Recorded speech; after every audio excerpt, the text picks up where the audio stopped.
By the way, Reuters is reporting that the US and Iran have received the framework of a plan to bring the war to an end. It reportedly consists of a ceasefire and would be followed by 15 to 20 days of negotiations to make a broader agreement.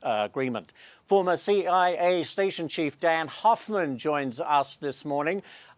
Dan, obviously we don't know the inner details of this, but do you think the deal sounds realistic? It's possible. I think the question that the president must be asking his intelligence community is whether the threat to strike Iran's energy grid and their bridges is going to result in Iran coming to the negotiating table in good faith. And remember, we started the war because we wanted to deal with Iran's ballistic missiles, their nuclear program, and their support to proxy terrorists. Add to that list now opening the Strait of Hormuz. We want all of those things. And the question is whether the Iranians care enough about their own people, which I don't think they do, for us to really consider this leverage over their behavior. Next one for you, Dan. We know the U.S. airman who was shot down has been rescued by U.S. forces.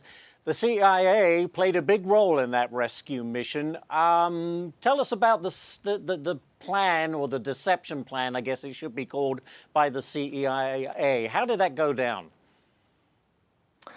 Yeah, I could tell you based on my experience at CIA, when one of our military or CIA officer is behind enemy lines and is seeking to escape and evade forces seeking to capture them. I mean, it's all hands on deck. You drop what you're doing, and you do three things in this case for CIA. First is to collect intelligence on the movements of Iranian security forces so we know where they are and what they're planning to do.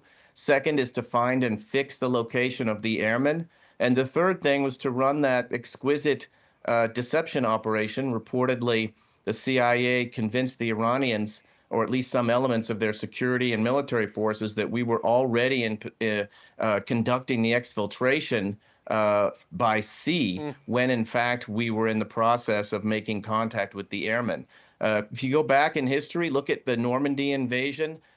Deception is a key part, intelligence is a key part of successful military campaigns. And what we saw with this rescue is the fusion, the extraordinary fusion between intelligence, CIA intelligence, and the U.S. military that has developed. I can tell you, I was a part of it since 9/11. It's an absolutely powerful capability that we have when we fuse the intelligence with the warfighter.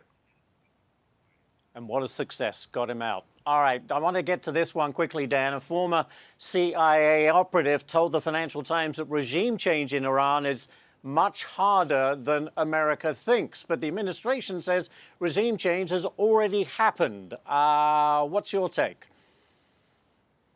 I think we've seen leadership change because Israel has decapitated Iran's leadership, most recently just yesterday when they killed the head of intelligence for the IRGC.